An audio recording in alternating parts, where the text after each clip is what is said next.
RCF.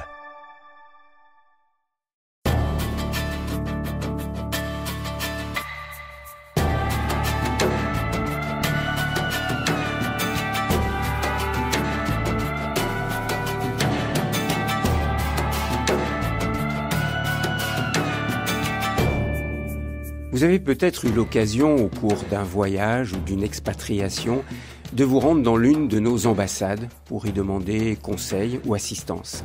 La France, comme la plupart des grands pays, est quasiment représentée par ses diplomates dans l'ensemble des pays du monde. Mais qui sont-ils ? Que font-ils, ces ambassadeurs dont nous avons tous des images, soit influencées par Proust, Albert Cohen ou la bande dessinée Quai d'Orsay ? Jérôme Bonnafont, monsieur l'ambassadeur, bonjour et merci de nous recevoir dans votre résidence à Genève. Vous êtes un diplomate de carrière depuis 1986. Vous avez servi dans de nombreux pays, mais vous avez été notamment ambassadeur de France en Inde et en Espagne, directeur pour l'Afrique du Nord et le Proche-Orient. Et vous êtes aujourd'hui le représentant permanent de la France auprès des Nations Unies à Genève. Alors si je suis venu jusqu'à vous, c'est pour que vous nous aidiez à comprendre ce qu'est la vie et le travail d'un ambassadeur. Et vous venez justement de publier chez Odile Jacob un livre intitulé « Diplomate, pourquoi faire ?», dans lequel vous dites qu'il y a quelques années, un neveu vous a demandé en quoi consistait votre travail et que vous aviez réalisé à quel point c'était difficile de l'expliquer simplement. Eh bien, nous allons malgré tout essayer de le faire ensemble. Je vais essayer de jouer un peu le rôle de votre neveu. Mais je voudrais commencer par le conseil que vous a donné, alors que vous étiez tout jeune, un grand ambassadeur qui a été un peu comme votre mentor pour vous, Pierre-Louis Blanc. Il vous avait dit ceci: dans ce métier, n'oubliez pas la poésie. Pourquoi cette phrase est-elle restée gravée, plus de 30 ans après, dans la mémoire de l'ambassadeur aguerri que vous êtes ? Alors, j'ai mis beaucoup de temps à comprendre aussi. Il voulait dire en fait deux choses. Il voulait dire d'abord que quand on est dans la fonction publique en général, au service de l'État, fonctionnaire, on a tendance à être un peu sec. On a tendance à regarder les choses comme venant des dossiers. On a tendance à être dans des circuits administratifs et du coup on a tendance à laisser s'échapper la vérité humaine. Et pour rattraper la vérité humaine, il faut savoir laisser la place de l'intuition, laisser la place de l'écoute, de l'empathie, laisser la place du rêve, laisser la place de la poésie. Et du coup il y a ce contraste très souvent entre ces personnages que vous voyez officiels dans une langue très réglée et qui en réalité doivent chercher la poésie parce que une partie de la vérité est là et elle n'est pas dans le rationnel évident sur la table, etc. Et c'est possible de garder cela, de trouver cette poésie dans une fonction qui est quand même très codifiée, avec beaucoup de règles, beaucoup de contraintes. On va le voir au cours de cet échange. D'abord, c'est un métier d'humain. Le diplomate, c'est quelqu'un qui doit aller à la rencontre de l'autre, qui n'est pas dans une rencontre de l'autre en intimité, mais qui est dans une rencontre de l'autre dans laquelle il faut construire une confiance et une compréhension. On est dans une vraie relation quand on est ambassadeur et qu'on rencontre. Ah oui, si vous n'êtes pas dans une relation, vous échappez, le métier vous échappe. Il faut que vous compreniez. Il faut que vous établissiez un lien humain. Il faut qu'il y ait une confiance pour qu'il y ait une capacité à construire quelque chose ensemble. Sinon, les gens vous disent juste ce qu'ils ont à vous dire de façon officielle et réglée, et à ce moment-là, on ne va nulle part. Si vous voulez arriver à un accord, ça veut dire que vous avez deux positions qui sont séparées. Pour faire le chemin, il y a des moments de tension, il y a des moments de complicité, il y a des moments d'humour, il y a des moments de raideur, mais à un moment donné, pour que le deal se fasse, que l'accord se fasse, il faut que vous vous disiez, l'autre va retourner vers sa capitale en bonne foi en disant ce à quoi nous sommes arrivés est bien, et vous-même, vous devez pouvoir vous engager vers l'autre en lui disant, pour autant que je suis en mesure de le dire, il me semble qu'on est arrivé quelque part. Et ça veut dire que vous êtes capable de sentir la vérité de l'autre au-delà de l'altérité, en sachant qu'un Russe, un Suédois, une Africaine, une Latino-américaine ne sont pas complètement semblables, mais qu'on a quelque chose en commun. Et donc cette dialectique constante de la ressemblance et de l'altérité, c'est par l'empathie que vous la réglez. C'est pas par le rationnel. Le rationnel est là pour vous dire où vous êtes, mais c'est l'empathie qui vous dit comment vous pouvez aller là où vous voulez aller. Alors Jérôme Bonnafont, vous avez la gentillesse de m'accueillir ici à Genève, dans la résidence dans laquelle vous vivez, juste à côté de la mission. Vous êtes le représentant permanent de la France auprès de l'Office des Nations Unies à Genève, voilà, et des organisations internationales. Voilà. En Suisse, c'est le titre. Alors aidez-nous à comprendre simplement en quoi consiste votre travail, parce que pour beaucoup de personnes qui nous écoutent, un ambassadeur est envoyé dans un pays, et vous êtes envoyé en Suisse, mais pas comme ambassadeur de France en Suisse. Vous pouvez nous expliquer simplement en quoi consiste votre mission ? La capitale de la Suisse, c'est Berne. Donc l'ambassadeur de France en Suisse, c'est mon collègue à Berne, Frédéric Journès.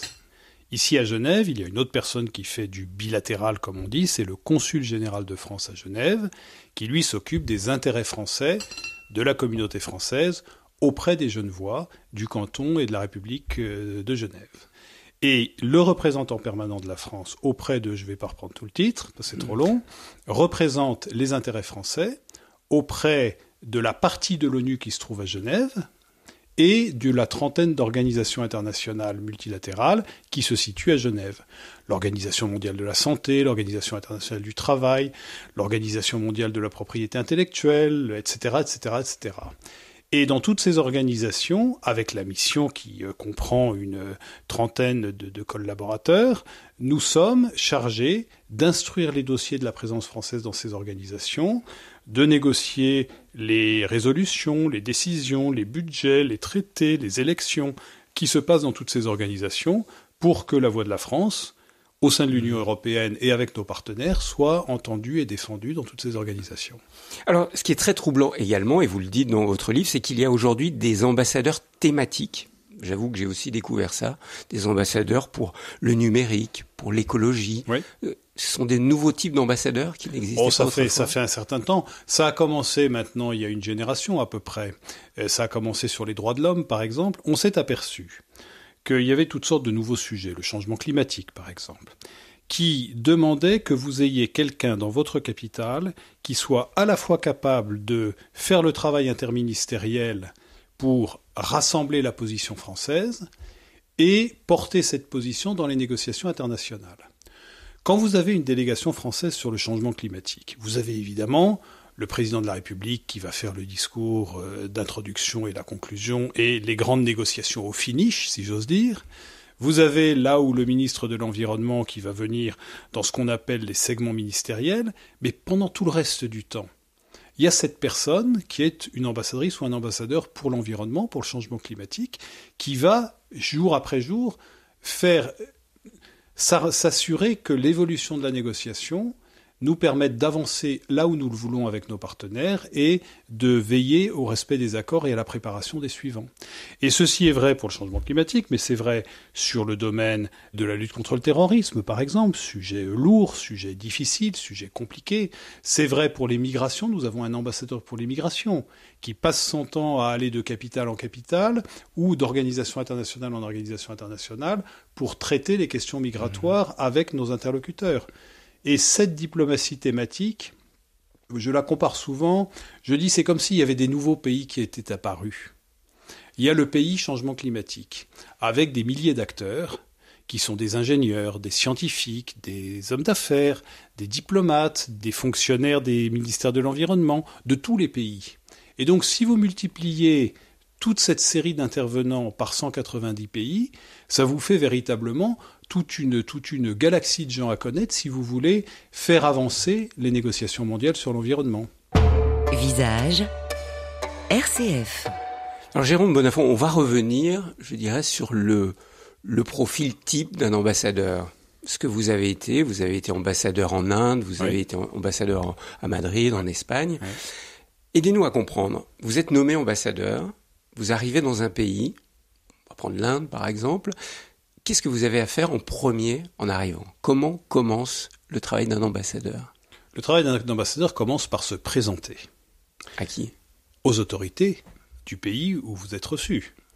Votre gouvernement vous a nommé. Donc, il vous propose au pays en question, après une décision du Conseil des ministres, le pays en question donne son agrément, et une fois que l'agrément est donné, la nomination est rendue officielle, et vous vous rendez dans le pays. Et donc, votre premier geste, c'est d'aller vous présenter au ministère des Affaires étrangères pour présenter ce qu'on appelle la copie figurée de vos lettres de créance, pour dire « c'est moi, me voilà, et je suis prêt à commencer à fonctionner ». Alors, autrefois, vous ne pouviez commencer effectivement que quand vous aviez remis vos lettres de créance, c'est-à-dire la lettre signée du président de la République à son homologue du pays dans lequel vous êtes, disant « Madame ou Monsieur Machin est mon nouvel ambassadeur, merci de lui faire le meilleur accueil ». Et avant que cette lettre, vous ne l'ayez remise, vous ne pouviez pas agir. Maintenant, on a simplifié les choses, et donc vous remettez vos copies figurées au chef du protocole, et vous commencez à travailler en vous retenant d'aller au plus haut niveau. Vous devez garder un niveau de travail. Et donc vous allez voir les ministres, les chefs d'entreprise, les élus locaux, les grands responsables associatifs, les gens des médias. Vous devez voir tout le monde. Les personnes qui comptent, écrivez-vous dans le livre. Les personnes qui comptent mais dans tous les secteurs. Mais dans tous les domaines. Dans tous les domaines. Ouais. C'est ça qui est passionnant, si vous voulez. Vous devez être capable, quelle que soit la question que vous pose votre capitale, de pouvoir prendre votre téléphone pour appeler la personne qui, dans le pays où vous êtes, connaît la réponse. Alors, vous n'êtes pas tout seul. Vous avez une équipe avec vous. Une équipe, Dieu merci. Généralement, c'est combien de personnes ? Mais ça va de 3 personnes dans des petits pays où on a ce qu'on appelle des postes d'influence à 300 personnes dans des grands postes comme je sais pas, les États-Unis, l'Espagne, l'Inde, parce que vous avez tous les ministères qui sont représentés en réalité. Quand vous faites la réunion de service, vous avez évidemment vos collègues diplomates qui font le travail politique, qui font le travail de communication, qui font le travail de bilatéral. Ensuite, vous avez le chef de la mission économique avec tous ses collaborateurs. Vous avez le conseiller ou la conseillère culturelle avec tous leurs collaborateurs. Vous avez l'attaché de défense, qui est en général un colonel ou une colonelle, avec ses collaborateurs. Vous avez parfois magistrat de liaison représentant le ministère de la Justice, l'attaché social représentant les ministères sociaux, parce que tout simplement, avec tous ces pays, nous avons des relations dans tous ces domaines-là. Et donc il faut faire le lien entre tous ces secteurs d'activité et la France en l'hypothèse. Alors Jérôme Bonnafont, vous nous le disiez au début, il est difficile d'exprimer le sel de ce métier, comme disait encore celui qui a été votre maître, quelque part, Pierre-Louis Blanc. Pourtant, vous avez essayé de résumer dans le livre. J'ai vu ça, vous avez fait un effort. Vous dites qu'il y a une trifonctionnalité du diplomate. Informer, représenter, négocier. Alors on va essayer de comprendre avec vous. D'abord, informer. Votre fonction, c'est d'informer quoi, votre gouvernement de ce qui se passe dans le pays. C'est votre première fonction ? C'est la première fonction. La première fonction, en fait, ça date de l'époque où il n'y avait pas de journaux. Quand est-ce qu'on a commencé à avoir des ambassadeurs ? En fait, ce sont les Italiens qui ont commencé à envoyer des ambassadeurs. C'était la République de Venise et le pape. Et ils ont commencé à avoir des ambassadeurs qui sont devenus permanents. Autrefois, on avait surtout des envoyés spéciaux. Et ils étaient là pour dire à leur pays ce qui se passait dans le pays dans lequel ils étaient. Parce que sinon, comment on pouvait savoir ? Donc, c'était un travail de journaliste, en quelque sorte. Journaliste secret, journaliste chiffré, mais journaliste. Et c'était un travail qui devait donner au pays d'envoi la capacité de savoir précisément où en était tout son voisinage. Alors, c'était pas gratuit, c'était pour des accords commerciaux, c'était pour la guerre et la paix, c'était pour des alliances, c'était pour savoir ce qui se passait sur le plan dynastique, c'était pour... etc. Et aujourd'hui, cette fonction-là s'est un peu transformée parce qu'il y a les journalistes, il y a les médias, il y a les réseaux sociaux. Mais maintenant, il ne s'agit plus tellement de dire « la reine d'Angleterre est morte », merci, on s'en est rendu compte avant vous, monsieur l'ambassadeur ou madame l'ambassadrice, il s'agit de dire qu'est-ce que ça signifie. Qu'est-ce que ça signifie pour le Royaume-Uni ? Quelles vont être les conséquences pour le pays ? Qu'est-ce qui va changer ? Qu'est-ce qui va changer ? Ou bien le Brexit, qu'est-ce qui va changer ? Donc cette fonction d'information est une fonction dans laquelle vous donnez votre interprétation du sens des événements, de sorte que, quel que soit le pays, quel que soit le moment, quand le président de la République, la ministre, la première ministre appuie sur le bouton « tel pays, je veux comprendre parce que j'ai un coup de fil à passer », dans les minutes qui suivent, une note actuelle, précise et complète puisse arriver sur le bureau de l'autorité et lui permettre de savoir ce qu'il se passe et comment la fonction diplomatique recommande qu'on parle et qu'on passe des messages. C'est pour ça que vous devez faire beaucoup de rapports. Vous écrivez beaucoup en tant qu'ambassadeur et puis votre équipe. Bien sûr. Et puis, énormément de rapports. Paris trouve qu'on écrit tous trop. Trop. Oui. Ils veulent des synthèses. Ils veulent des synthèses, bien entendu. Justement, informer, on se dirait, mais aujourd'hui, c'est plus vraiment nécessaire. Il y a tellement de sources d'informations ailleurs. Est-ce que ça ne remet pas en question, finalement, le rôle d'un ambassadeur ? Ça a transformé la façon dont on écrit. C'est-à-dire que vous considérez que le factuel est connu et qu'il faut arriver à l'interprétation et qu'il faut arriver à l'explication des conséquences du mouvement sur le pays, sur la région, sur nos rapports, sur le monde éventuellement. Alors Jérôme Bonnafont, deuxième point, c'est représenter. Oui. Alors là, on a tous des images fantasmées des ambassadeurs, voire même ces images un peu éculées à la Proust, des aristocrates, très mondains, très chics, un savoir-vivre à la française. C'est ça la représentation encore aujourd'hui des ambassadeurs ? C'était ça. Parce que c'était un monde de cour.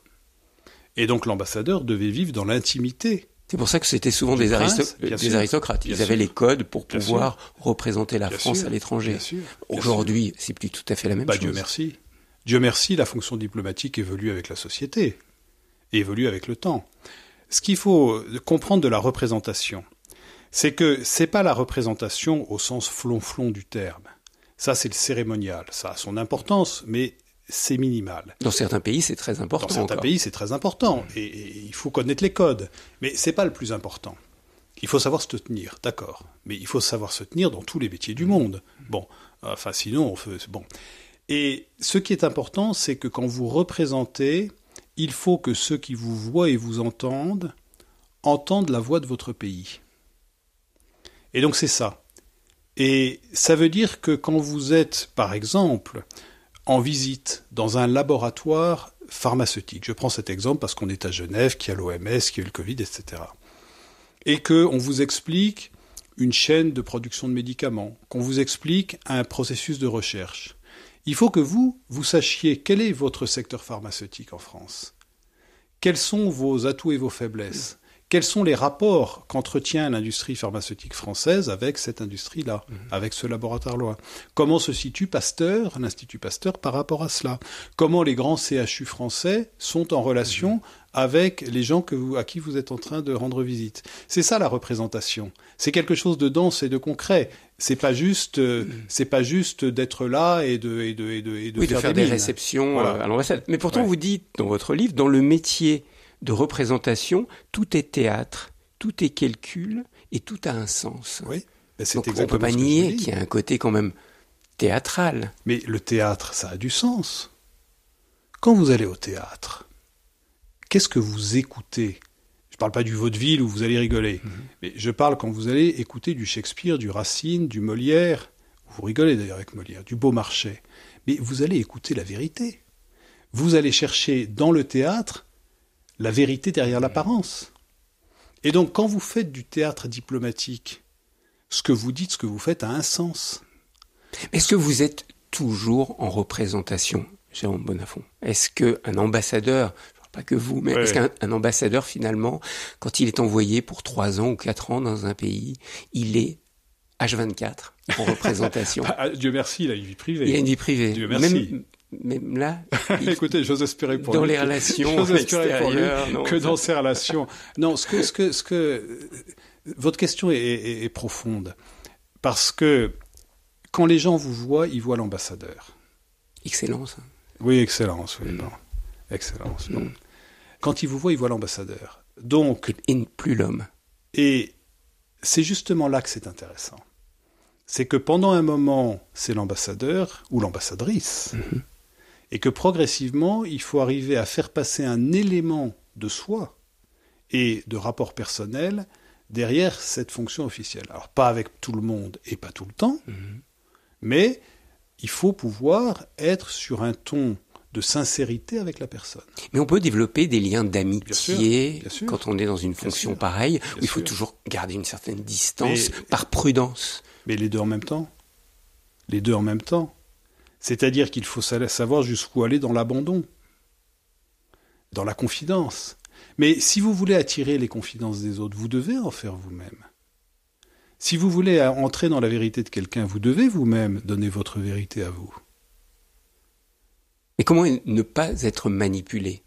Parce que j'ai eu à ce micro d'anciens espions et qui m'ont dit à quel point leur fonction était d'essayer de retourner des personnes. Et donc, j'imagine, on dit souvent que les ambassades sont des nids d'espions.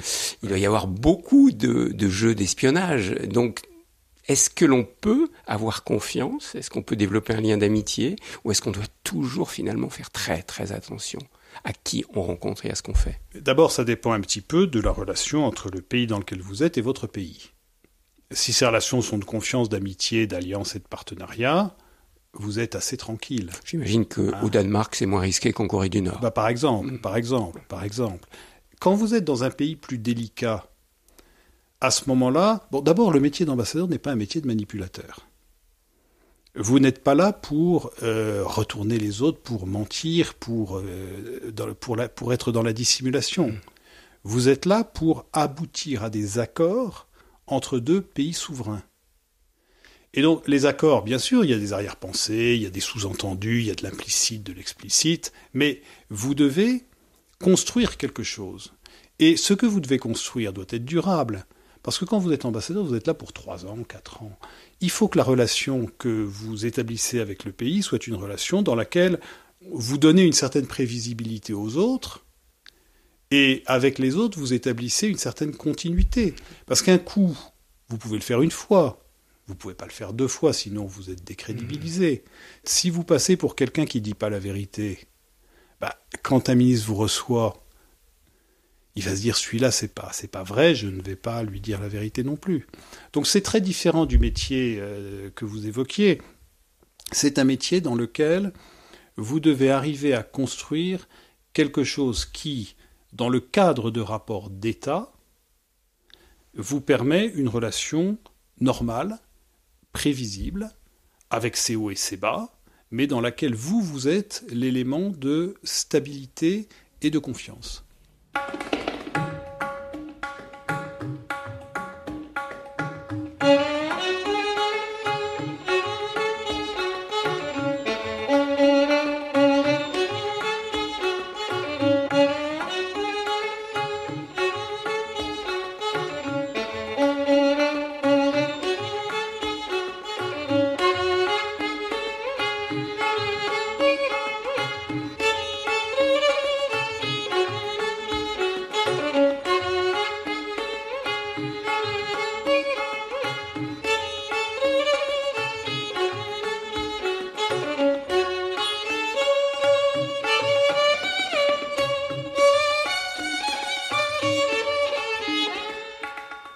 Jérôme Bonnafont, nous poursuivons sur RCF cette rencontre avec vous, ambassadeur, représentant permanent de la France auprès de l'Office des Nations Unies à Genève, et l'auteur de ce Diplomate pourquoi faire que vous venez de publier aux éditions Odile Jacob. Donc vous nous aidez à mieux comprendre ce qu'est la vie, le métier d'un ambassadeur. Alors je le disais, il y a 3 fonctions dans la diplomatie, telles que vous les avez soulignées: informer, représenter, on l'a vu. Et puis le 3e point, c'est négocier. Alors, expliquez-nous cette fonction importante. Oui. Vous êtes un négociateur en tant qu'ambassadeur. Oui. Qu'est-ce qu'il y a derrière ce mot de négociation ? Négociation, négoce. D'ailleurs, vous avez arrêté le mot à cet volontairement, parce que la négociation, tout le monde passe sa vie à faire de la négociation. Le commerçant négocie avec ses fournisseurs et ses clients. Le syndicaliste négocie avec le gouvernement et le patronat. L'enfant négocie avec ses parents. Est-ce que je peux utiliser ma PlayStation ? Est-ce que je peux sortir ce soir avec les copains ? Tout le monde négocie tout le temps. Alors, qu'est-ce que vous ajoutez quand vous êtes diplomate ? Et puis, j'ajoute une chose, c'est que les sujets sur lesquels on négocie peuvent concerner toutes les activités humaines. Vous allez négocier l'installation d'une grande infrastructure dans une région. Vous allez négocier le démantèlement d'une usine. Vous allez négocier l'implantation d'un lycée à tel endroit plutôt qu'à tel autre. Tout se négocie en permanence, et donc nous sommes tous des négociateurs dans la vie. Mais le rôle particulier de l'ambassadeur... Le rôle particulier, c'est l'étranger. C'est la connaissance du monde, c'est la connaissance de cette chose qui est très particulière, qui est l'altérité. C'est-à-dire qu'un Chinois n'est pas un Japonais, n'est pas un Allemand, n'est pas un Français, n'est pas un Américain. Et ce que le diplomate doit combiner, c'est d'abord des savoir-faire fondamentaux de la négociation, qui s'apprennent, il y a des techniques, et c'est ensuite l'application de ces savoir-faire aux personnes et aux États auxquels il a affaire. Et donc vous devez connaître la grammaire, pour utiliser une expression qu'on aime bien utiliser en ce moment. Il faut connaître la grammaire de votre sujet, le désarmement, les questions européennes, l'environnement, que sais-je, et très souvent vous serez appuyé dans cette dimension-là de votre affaire par des militaires, des ingénieurs, des scientifiques, des économistes, etc. Et vous devez y ajouter la compréhension des rapports de force mondiaux, des particularités des pays avec lesquels vous négociez. Mais en prononçant négociation, oui. Vous avez bien remarqué que je me suis arrêté sur négoce, parce qu'il y a ce mot de négoce. Oui. Et je me souviens d'avoir visité le Quai d'Orsay, et j'avais été frappé en arrivant dans les grands couloirs du Quai d'Orsay, de voir la fusée Ariane, de voir le TGV. Je me suis dit, mais est-ce que c'est le rôle du Quai d'Orsay d'être représentant de commerce de ces grandes entreprises françaises? Et donc ma question, c'est est-ce que le rôle de l'ambassadeur est de participer au négoce à un très haut niveau de la France? Oh, mais et comment? Et comment? Et de tout temps. L'ambassadeur a toujours été le représentant des intérêts économiques de son pays. Et une grande partie de votre activité quand vous êtes ambassadeur bilatéral, c'est-à-dire auprès d'un pays, c'est de promouvoir vos entreprises, grandes, moyennes, petites, dans le pays en question. C'est pour ça que lorsqu'il y a des voyages présidentiels à l'étranger, il y a souvent des signatures d'accords économiques. Absolument, absolument. Vous savez, je me souviens très très bien, quand mon premier ambassadeur en Inde, Jean-Bernard Mérimée, a quitté ses fonctions, il m'a appelé dans son bureau, il m'a donné un petit carnet. Parce qu'à l'époque, il n'y avait pas tous les trucs informatiques qu'il y a maintenant, c'était 86 ou 7, 87 ou 8. Et donc il me donne ce petit carnet, il me dit « Jérôme, ce carnet, je vous le donne à vous, vous le donnerez en main propre à mon successeur. C'est la seule chose utile que j'ai à lui donner, c'est la liste des responsables économiques, financiers de l'Inde, avec mon jugement sur ces personnes. » Et donc, j'ai transmis ceci à son successeur, André Lévin, quand il est arrivé, qui en a fait l'usage qu'il jugeait devoir en faire. Et pourquoi je dis ça? Tout simplement parce que cette fonction d'ambassadeur, Laurent Fabius appelait ça la diplomatie économique, et avait mis beaucoup l'accent là-dessus, et avait énormément insisté pour que les ambassadeurs y attachent une grande priorité. Et Jean-Yves Le Drian, quand il voyageait toutes ces années, il m'est arrivé souvent de voyager avec lui comme directeur d'Afrique du Nord et du Moyen-Orient, chaque fois qu'il voyageait dans les pays, il se renseignait très précisément sur l'état des contrats en négociation avec les pays pour pouvoir dire au président ou à la présidente, à la première ministre, à l'émir, au roi, au prince régnant, à que sais-je, voilà où nous en sommes, à ses homologues ministres, voilà où nous en sommes sur telle affaire, nous y attachons beaucoup d'importance, et l'ambassadeur, quand nous arrivions, ou l'ambassadrice, était prié de connaître leur dossier économique par cœur, et de pouvoir dire très précisément, là nous en sommes ici, là nous en sommes là. Pourquoi? Parce que tout simplement, quand d'abord il y a des questions de balance commerciale, de balance des paiements, qui font que nous avons besoin d'exporter, nous avons besoin d'investir, mais il y a aussi autre chose, c'est que quand vous exportez un lancement d'Ariane, ou un TGV, c'est une partie de la France que vous installez dans le pays en question. C'est le mot France qu'ils entendent. Notre train, il est français. Ah, donc la France, c'est la modernité. Et c'est très important, ça, dans notre métier. Nous sommes des gens qui représentons le fait que la France est moderne, que la France a un avenir et que la France a des ambitions pour demain. Et donc, il faut savoir le faire. Il faut le faire comme ça. Jérôme Bonnafont, en regardant votre parcours, j'ai vu que vous avez été ambassadeur en Inde de 2007 à 2011, ambassadeur à Madrid de 2012 à 2015. Je me suis dit, mais c'est rapide, c'est des postes où on vous envoie pour 3 ans, 4 ans. Comment connaître un pays, aimer un pays, en passant aussi vite? Et vous dites que vous êtes des nomades et des caméléons. C'est ça. Être ambassadeur, c'est être nomade et caméléon. Mais sincèrement, pourquoi est-ce qu'on vous envoie aussi peu de temps? 3-4 ans, c'est très très rapide. Je pense qu'il y a plusieurs raisons à ça. D'abord, vous êtes supposé, quand on vous envoie dans un pays, avoir déjà eu une initiation à ce pays, quand c'est un très grand pays, ou une grande civilisation, avoir une initiation. Par exemple, nous avons un corps d'Orient, qui est composé de gens qui sont des spécialistes de langue, qui entrent par un concours de langue. Qui ont fait les langues zo. Le russe. Ça existe toujours, ça, vraiment des spécialistes absolument. du C'est la moitié de notre recrutement. C'est la moitié de notre recrutement. Nous avons une école de langue qui est très réputée, qui est très respectée, et qui donne tout simplement à notre diplomatie sa crédibilité de civilisation. On peut devenir ambassadeur en passant par les langues zo. Bien sûr. Mais après, il faut faire d'autres choses, j'imagine. Vous passez le concours d'Orient. Soit comme secrétaire des affaires étrangères, soit comme jusque récemment conseiller et maintenant administrateur de l'État, section Orient. Et donc vous avez une langue, 2 langues, et vous entrez russe, par exemple, ou vous entrez arabe. Donc ce qui veut dire que vous connaissez déjà la langue et normalement la culture, voire les religions du pays. Nous avons d'extraordinaires spécialistes. Quand j'étais directeur, j'avais un jeune d'Afrique du Nord et du Moyen-Orient, j'avais un jeune arabisant, dont les gens qui savent, parce que moi je ne parle pas l'arabe, les gens qui savent me disaient, c'est le meilleur spécialiste de l'arabe en France actuellement pour sa génération. Je rebondis sur ce que vous venez de dire. Pourquoi est-ce qu'il n'y a pas plus de jeunes hommes, femmes, issus de l'immigration dans le monde de la diplomatie? Vous en parlez un tout petit peu dans votre livre, et on se dit, mais on a finalement en France un vivier absolument incroyable de jeunes qui sont d'origine maghrébine, vietnamienne, africaine. Pourquoi on ne les utilise pas plus? Le chantier, jusque récemment, dont on avait très vivement conscience, c'était le chantier de la parité, pour que les femmes arrivent à égalité de fonctions avec les hommes. Et là, il y a eu du travail. Il y a eu beaucoup de travail. Parce que ça fait pas très longtemps qu'il y a des ambassadeurs femmes. Oui. Alors, non, on était en retard. Et on a réussi à beaucoup accélérer parce que tous les ministres successifs s'y sont attachés. Il y a eu une loi qui est passée là-dessus.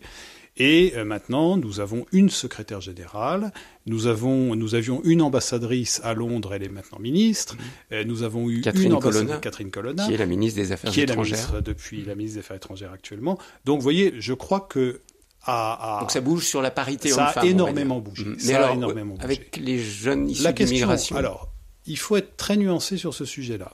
Pour moi, c'est un des nouveaux chantiers tout à fait prioritaires. D'abord, de par le concours Orient-Arabe, nous avons beaucoup de jeunes dont les parents ou les grands-parents sont issus du monde arabe, donc en général l'Afrique du Nord, qui ont passé ce concours avec cet avantage qu'ils parlaient l'arabe dans la famille. Donc ils avaient une sorte de valeur ajoutée. Ça ne les a pas empêchés de devoir passer les concours très difficiles du concours d'Orient, après l'INALCO, etc. Donc ce sont des gens qui sont aussi légitimes et diplômés que tous les autres. Mais nous n'en avons pas assez. Et il est vrai que, à mon avis, nous devons faire un effort au Quai d'Orsay, et d'ailleurs, la ministre en a parlé dans la dernière conférence des ambassadeurs qu'elle nous a faite, elle nous a parlé de cette urgence-là, et la secrétaire générale aussi, et la directrice générale de l'administration. Comment est-ce qu'on fait pour que, comment dirais-je, il y a une certaine appréhension des gens à se dire « Ouh là là, diplomate, c'est pas un métier pour moi ». Mais c'est pas vrai. C'est pas vrai. Diplomate, c'est un métier dans lequel on doit apprendre à se débrouiller dans la vie dans des circonstances qu'on ne connaît pas. On a quand même encore beaucoup l'image d'un ambassadeur, fils d'ambassadeur ou petit-fils d'ambassadeur. Alors, il y en a que c'est un peu le milieu familial. Alors, il y en a quelques-uns, mais s'ils le sont, c'est par vocation. C'est un métier de vocation. Vous utiliseriez ce mot, vocation. C'est rien d'autre qu'une vocation. C'est pas un métier courant. C'est un métier dans lequel vous devez faire votre baluchon tous les 3 ans. Vous devez prendre votre famille avec vous, qu'elle veuille ou qu'elle veuille pas. C'est compliqué. Plus les enfants grandissent, plus ils se disent on va s'arracher encore, tu nous emmènes là-bas, mais qu'est-ce qu'on va faire là-bas, on n'a rien à y faire. Et vous-même, vous allez devoir accepter de n'avoir aucune prévisibilité sur ce que sera votre prochaine étape. C'est intéressant ce que vous dites, parce que beaucoup de gens ont une image un peu idéalisée de la vie d'ambassadeur, vivant dans des belles résidences, voyageant à travers le monde. C'est dur pour une vie de famille, le métier d'ambassadeur. Il faut s'arracher et se réimplanter. Tous les 3-4 ans. Tous les 3-4 ans.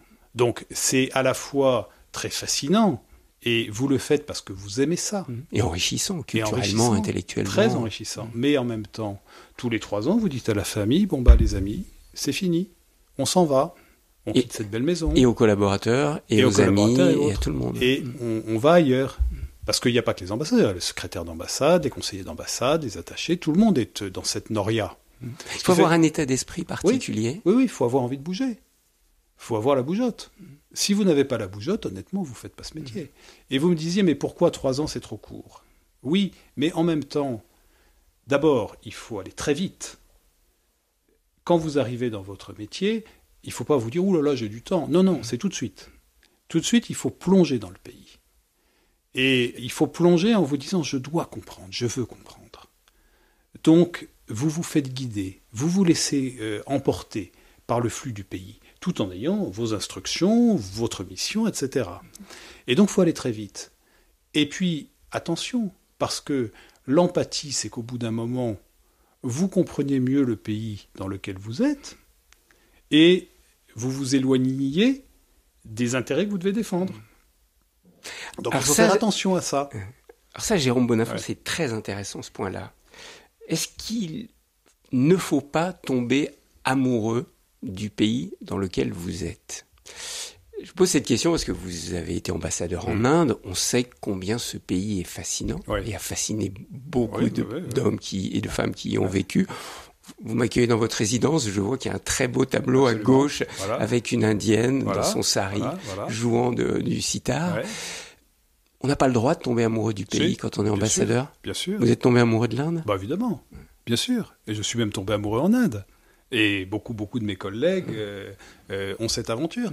Mais justement, ce qu'il faut, c'est arriver à ce que ce profond mouvement que vous avez envers un pays ne vous aveugle pas sur ce qu'est ce pays, sur ce qu'on y fait, sur les intérêts qu'on a à y défendre, et ne vous empêche pas de pouvoir dire ce que vous avez à dire, d'abord à votre pays d'envoi, donc la France, que vous puissiez dire en lucidité ce qui se passe dans le pays où vous êtes, et que vous puissiez dire aux autorités du pays où vous êtes, en franchise, en sincérité, même si avec amitié, des choses qui ne sont pas toujours faciles à dire.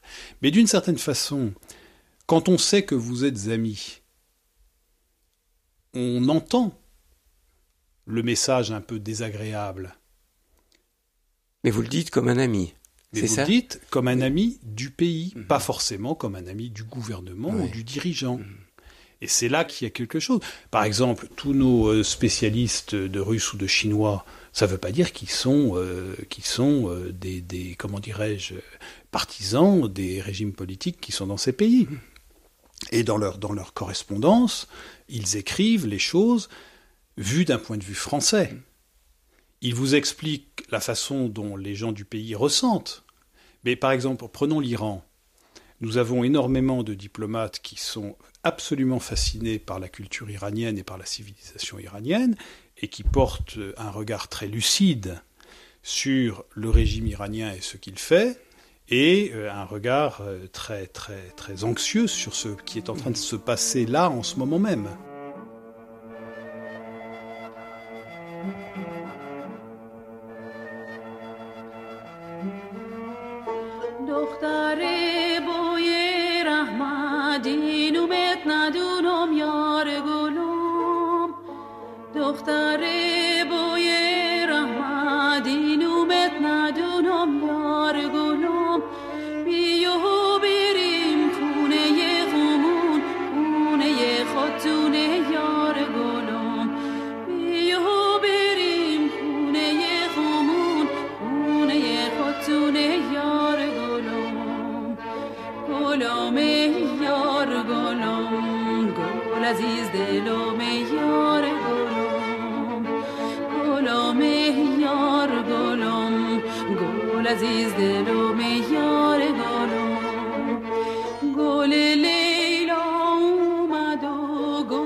Alors Jérôme Bonnafont, une question que se posent certainement des personnes qui nous écoutent vis-à-vis de la fonction de l'ambassadeur, c'est lorsque vous êtes envoyé dans des pays de dictature. Ouais.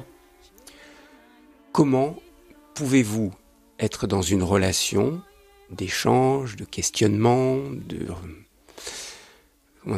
d'une certaine forme d'amitié avec des dictateurs? D'abord, vous ne voyez pas le dictateur tous les jours. Bon. Ensuite, les choses sont claires. Nous sommes la France. Chacun sait que nous sommes une démocratie, que nous portons comme valeur fondamentale la liberté, l'égalité, la fraternité, la démocratie, et que nous croyons qu'un gouvernement doit être responsable devant le peuple, parce que c'est le peuple qui est souverain. Bon, ça, c'est la donnée de base. Mais vous êtes envoyé dans un pays où vous êtes amené à rencontrer un tyran, par exemple. Allez, on ne va pas donner d'exemple précis, mais c'est arrivé il n'y a pas si longtemps que ça, et c'est encore le cas aujourd'hui. Ouais. Comment vous faites en tant qu'ambassadeur pour aller serrer la main à ce tyran et négocier avec lui? Alors d'abord, les choses ont changé. Je parle un petit peu du passé. On avait un ambassadeur auprès d'Hitler qui s'appelait André-François Poncet, qui a écrit des souvenirs d'une ambassade à Berlin qui sont absolument fascinants, parce que quand vous lisez son livre, vous vous rendez compte que déjà avant même le déclenchement de la guerre, il avait tout compris de ce qu'était le totalitarisme, de ce qu'était le caractère de Hitler, de ce qu'étaient ses intentions, etc., etc. Néanmoins, il le rencontrait très régulièrement. Il avait avec lui des discussions profondes, longues, et il est parti pour ensuite Rome de façon tout à fait normale. Quand le gouvernement français a publié au moment de la guerre un certain nombre de ses correspondances, les Allemands ont été furieux, et quand ils ont occupé la France, ils ont arrêté François Poncet, ils l'ont mis en prison pour le punir de ce qu'il avait écrit à l'époque. Ce qui veut dire que le métier du diplomate, c'est ça, c'est d'aller parler à la personne auprès de laquelle il est accrédité. Toutes les personnes. Oui, toutes les personnes. Personne n'est infréquentable quand on est un ambassadeur. Mais vous avez vos instructions, ce n'est pas vous qui décidez de cela. C'est votre gouvernement qui décide de cela. Vous savez, nous sommes des fonctionnaires. Nous sommes au service de l'État et nous sommes au service d'un gouvernement démocratiquement élu, avec un président élu du suffrage universel, un gouvernement responsable devant le Parlement. Et donc la décision politique, ce n'est pas nous. La décision politique, c'est la ministre. Donc, c'est le président. Vous obéissez, bien sûr. Mais jusqu'où? Mais vous obéissez. Alors, vous avez parlé de la Deuxième Guerre mondiale. Ouais. Un ambassadeur sous Vichy, que devait-il faire? Obéir à son gouvernement? Parce que vous aimez beaucoup l'histoire, vous parlez beaucoup d'histoire dans votre livre. Je prends cet exemple-là. Un ambassadeur sous Vichy, devait-il obéir à Vichy ou devait-il désobéir? Mais ça, il faisait son choix, justement. Certains l'ont fait? Bien sûr, certains l'ont fait. Certains ont rejoint la France libre, certains se sont mis en congé, certains sont restés. Ça veut dire que le rôle d'un ambassadeur n'est pas d'obéir en toutes circonstances. Le perindeac cadaver, c'est ça que vous avez à l'esprit. Non, c'est pas d'obéir. Là, vous êtes face à votre conscience dans des circonstances pareilles. Ce sont des circonstances historiques exceptionnelles. Mais je raconte à un moment donné ce que nous a dit Simon Nora quand on a été accueillis à l'ENA. C'était assez spectaculaire. On arrive, c'était 84. On arrive. Un ancien déporté, il faut quand même le dire. Oui, un ancien déporté, un grand résistant. Et un grand monsieur, c'est un inspecteur des finances. C'est le frère de Pierre Nora, d'ailleurs. Il était inspecteur des finances, il avait eu une belle carrière et il était directeur de l'ENA. Ce qu'il a fait quand il nous a accueillis, on arrive dans le grand amphithéâtre de la rue de l'Université. C'est toute la promotion de l'ENA. C'était pas seulement des diplomates, c'était des gens qui avaient vocation à aller au ministère des Finances, etc., etc. La lumière s'éteint, le noir se fait. Un peu théâtral, le théâtre, pour faire passer le message. Et Nora, on entend sa voix qui nous dit « 1942, votre pays est occupé, vous êtes haut fonctionnaire, où va votre loyauté? Quel est votre devoir moral ?» Et ce qu'il nous disait là, c'était exactement la question que vous posez. C'est-à-dire, dans les circonstances les plus extrêmes, vous avez un choix à faire. Mais dans la vie de tous les jours, faut quand même pas exagérer. Dans la vie de tous les jours, on n'est pas confronté à ça si souvent que ça. Il faut avoir une certaine modestie, une certaine humilité, une certaine discipline. Et votre gouvernement, c'est lui qui est responsable devant le Parlement, devant le peuple. C'est le président qui est élu, c'est pas vous. Et donc vous, le devoir d'obéissance, c'est un devoir noble, c'est un devoir respectueux de la démocratie. Et donc quand vous allez voir, pour revenir à notre sujet, votre chef d'État ou de gouvernement qui n'est pas complètement dans les normes démocratiques ordinaires, c'est gentiment dit. Voilà, vous savez ce que vous devez lui dire. Et vous savez ce que vous devez lui en attendre de lui. Vous n'allez pas essayer d'établir une complicité factice. Vous n'allez pas essayer d'établir, comment dirais-je, une forme de pseudo-compréhension. Non, pas du tout. Si vous le faites, à mon avis, vous vous trompez. Vous allez le voir parce que vous avez des choses précises à lui demander, à lui présenter ou à comprendre. Et donc c'est un contrat assez clair, si j'ose dire, dans la conversation. Après ça, bien entendu, vous devez obtenir ce que vous avez besoin d'obtenir. Et donc, pour l'obtenir, vous ne devez pas être raide comme un passe-lacet, ou soumis. Ou pire encore, soumis et servile. Vous ne devez surtout pas lui donner l'impression ni qu'il vous fait peur, ni que vous en attendez quelque chose qui n'est pas ce que votre pays veut que vous en attendez. On l'apprend, ça ? Ou c'est l'expérience du terrain? Mais on l'apprend, c'est l'expérience. C'est pas à l'école, c'est pas à l'ENA qu'on vous enseigne ça. L'ENA vous donne des choses à lire, l'ENA vous donne des gens à rencontrer, l'ENA vous donne des expériences à entendre. Mais après, c'est dans vos postes.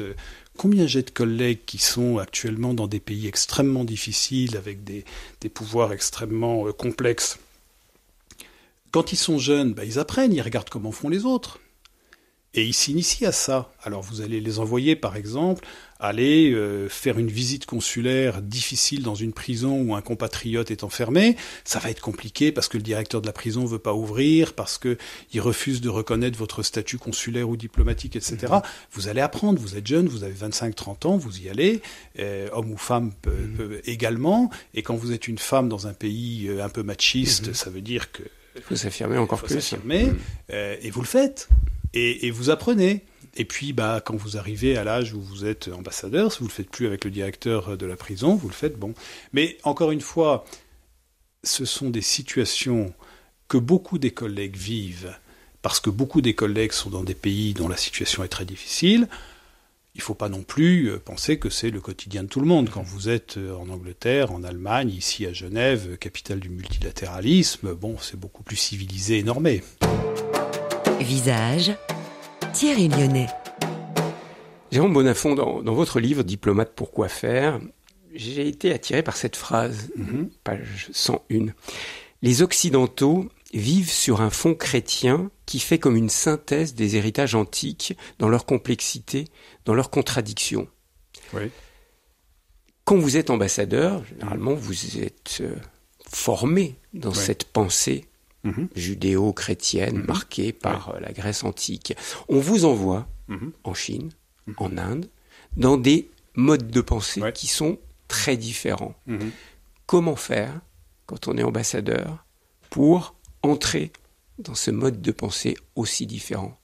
D'abord, c'est là tout l'intérêt de la question du concours d'Orient, puisque nous recrutons des gens dont justement la formation universitaire a été d'apprendre d'autres civilisations. Mais vous, c'était pas le cas. Moi, c'était pas le cas. Vous avez été envoyé en Inde, vous êtes dans une autre pensée que... J'avais 25 ans, donc à 25 ans, on est malléable. On apprend vite. Enfin, il faut l'espérer. Et puis, face à la complexité de l'hindouisme. Mais on l'apprend avec des tas de gens qui sont ravis de vous l'apprendre. C'est-à-dire que vous n'arrivez pas, dans le cas de ce pays ou bien dans le cas des pays arabes, vous avez d'abord des compatriotes qui connaissent très très très très très bien. Vous avez des compatriotes sur place qui sont vos initiateurs. On vous donne des clés pour comprendre quand vous arrivez. On vous donne des livres, on vous donne des clés, on vous aide, on vous introduit dans des milieux très différents. Quand vous êtes jeune, vous voyagez facilement, vous allez avec votre sac à dos ici et là pendant le week-end pour aller à la rencontre des gens. Et c'est ça qui fait le sel de ce métier. Il n'y a pas de diplomate s'il n'y a pas une curiosité du monde. Ça, c'est une des qualités nécessaires du diplomate. Il faut être curieux du monde. Oui, bien entendu. Bien entendu, c'est ce qui en fait le sel. D'ailleurs, c'est pour ça que beaucoup de collègues préfèrent être à l'étranger plutôt qu'à Paris. Parce qu'ils trouvent que c'est beaucoup plus stimulant que d'être dans le travail de bureau parisien. Alors vous êtes obligé, je crois, de temps en temps, de rester à Paris, de rester en France dans une carrière de diplomate. La règle théorique, c'est 2 postes à l'étranger, 1 poste à Paris. Alors c'est une règle qui connaît beaucoup d'exceptions, mais c'est de dire qu'il faut qu'il y ait un équilibre. Il y a 2 raisons à ça. La première raison, c'est qu'on a besoin de gens dans la centrale pour peupler les directions. La centrale, c'est le Quai d'Orsay. C'est le Quai d'Orsay. Pour peupler les directions, oui, c'est vrai que je parle un peu de jargon. Le jargon, là, faut éviter de jargonner, mais vous savez comment on l'appelle ? On l'appelle le département.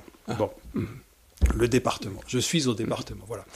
Et donc il faut du monde pour faire fonctionner le département. Faire fonctionner tout ça, et puis pour aller dans les autres ministères ou dans d'autres entités. Et puis il faut peupler les ambassades, encore une fois, en tournant, de façon à ce que la rotation permanente de tout le monde donne à chacun une culture. Et l'idéal, c'est que le diplomate ait une double culture. C'est-à-dire qu'il ait une forme de spécialité géographique et une forme de spécialité thématique. Par exemple, vous serez spécialiste d'affaires européennes et sinisant. Ça n'a pas grand-chose à voir, mais vous aurez 2 techniques que vous posséderez bien. Vous voyez ? Par exemple. Une question que vont peut-être se poser les auditeurs de RCF, c'est est-ce que l'Église catholique joue encore aujourd'hui un rôle important dans la diplomatie ? Parce que vous nous l'avez dit tout à l'heure, en évoquant l'histoire de la diplomatie, les Italiens et le Vatican, l'Église catholique. Est-ce que c'est encore le cas aujourd'hui ou beaucoup moins qu'avant ? C'est très différent. L'Église garde un réseau diplomatique extrêmement important et puissant parce que, comme les nonces, puisqu'on appelle ça des nonces apostoliques. Ce sont les diplomates du Vatican. Ce sont les ambassadeurs du Vatican. Ça s'appelle des nonces apostoliques et des nonciatures. Et dans les pays de tradition catholique, le nonce est d'ailleurs par construction le doyen du corps diplomatique dans le pays en question, quelle que soit la durée de son poste. Les nonces s'appuient sur l'existence de communautés catholiques et donc sur une capacité de compréhension des pays dans lesquels ils sont, qui leur donne une compréhension du monde rare. Il y a un réseau catholique absolument incroyable. Absolument. Et du coup, parler à un diplomate du Vatican, c'est en général parler à quelqu'un qui a une très grande profondeur dans l'analyse du monde. Et après, ils ont leurs intérêts à défendre, qui sont les intérêts de l'Église catholique, qui ne sont pas les nôtres, mais ils sont cette caractéristique-là qui fait que, de fait, on aime, quand on est diplomate, parler avec le nonce, parce qu'on sait que le nonce va être le porteur d'une tradition diplomatique. Mais ils ont un rôle encore influent aujourd'hui. On se souvient de Jean-Paul II avec l'effondrement de l'URSS. Récemment, pour les accords de paix en Colombie, l'Église a joué un rôle important. Ce sont des cas isolés maintenant. À Cuba, le pape a aussi joué un rôle important. Là, le pape actuel voyage. Bien sûr qu'ils ont un rôle. Bien sûr qu'ils ont un rôle. Comment vous l'exprimez ? D'abord, l'Église doit défendre les intérêts des chrétiens, des catholiques dans le monde. Donc ça, c'est sa priorité. Et elle le fait dans tous ces pays-là. Par exemple, dans le Moyen-Orient, la préoccupation profonde de l'Église, c'est l'avenir des chrétiens d'Orient. Pour que les minorités chrétiennes d'Orient, au Liban, en Syrie, en Irak, qui étaient très nombreuses jusque récemment, en Égypte avec les Coptes, que ces minorités gardent leur place et puissent vivre respectées. Donc ça, c'est bon. Mais après, vous avez des situations, vous l'évoquiez, de guerre civile ou de guerre internationale, dans laquelle, pour une raison X ou Y, tel évêque, tel cardinal, tel pape va décider de s'impliquer ou va être requis par les partis comme médiateur pour aider à la solution des choses. Jérôme Bonnafont, c'est un métier d'avenir ? Ambassadeur. Bien sûr, bien sûr. Parce que certains disent que vous allez disparaître. Oui, on va disparaître. Écoutez, on disparaîtra quand les États disparaîtront. Et on peut aspirer à une société sans État, ça existe, mais c'est pas demain que ça va se produire. Je dirais le métier de diplomate est un métier d'avenir. Pourquoi ? Parce que tout simplement, autrefois on discutait d'assez peu de choses en diplomatie. On discutait la guerre et la paix, on discutait le commerce, on discutait les frontières. Maintenant, je vous ai dit tout ce qu'on discute. Par exemple, est-ce que vous savez que les fréquences radio sont négociées dans une institution internationale qui fait partie de l'ONU, dans laquelle c'est un diplomate qui est chef de la délégation française ? Bon. On parlait du changement climatique, on parlait des droits de l'homme, on parlait de la propriété intellectuelle. on parle d'écologie. Dans tous ces sujets-là, vous avez le binôme qui se forme entre le diplomate et le spécialiste. Jérôme Bonnafont, nous arrivons à l'issue de cet échange. Vous dites dans votre livre qu'on devrait inscrire au fronton d'une académie diplomatique que nul n'entre ici s'il ne croit en l'homme. Oui. Quand on a vécu beaucoup d'expériences comme vous avez vécu en tant qu'ambassadeur et qu'on a vu des réalités multiples, on croit encore en l'homme. Ah oui, on sait, vraiment, sincèrement. On sait qu'il y a un potentiel de destruction. On le voit au quotidien. Mais on sait aussi qu'il y a un potentiel de restauration de la paix et de reconstruction qui est extrêmement porteur d'espoir. Et si vous regardez par exemple, je cite beaucoup de gens dans ce livre qui étaient juifs et qui ont reconstruit quelque chose après la Deuxième Guerre mondiale. Et qui l'ont reconstruit en se disant, notre mission dans la vie, c'est de faire en sorte que ça n'arrive plus. Et donc, ces gens, je parle de Stéphane Hessel, je parle de Kissinger, je parle de Jean-David Lévite, ils sont très très nombreux. De la pire expérience historique qu'on puisse imaginer, je parle d'André Lévin, ils n'ont pas conclu au désespoir, ils ont conclu à la nécessité de faire foi dans la capacité des hommes à construire des institutions qui les protègent contre eux-mêmes et qui leur permettent de s'épanouir dans la liberté et la dignité.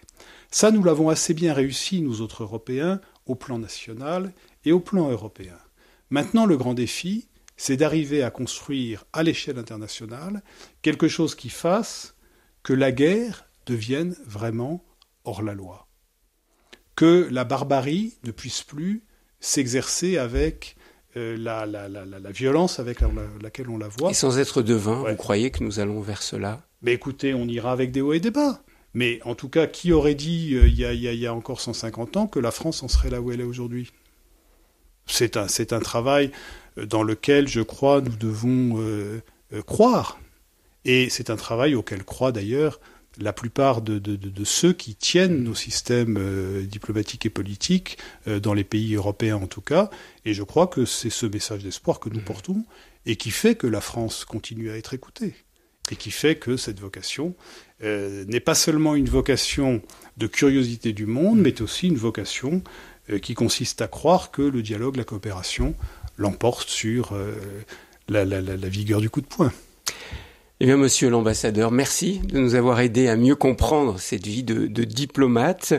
Je renvoie bien sûr à votre livre que j'ai eu vraiment beaucoup de plaisir à lire, aussi bien pour les références historiques que pour ce qu'est la vie d'un diplomate aujourd'hui.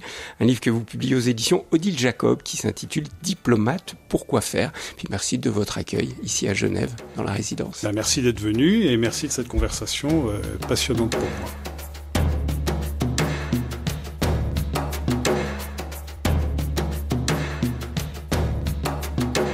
Visage, une émission proposée par Thierry Lyonnais, réalisation technique Philippe Faure.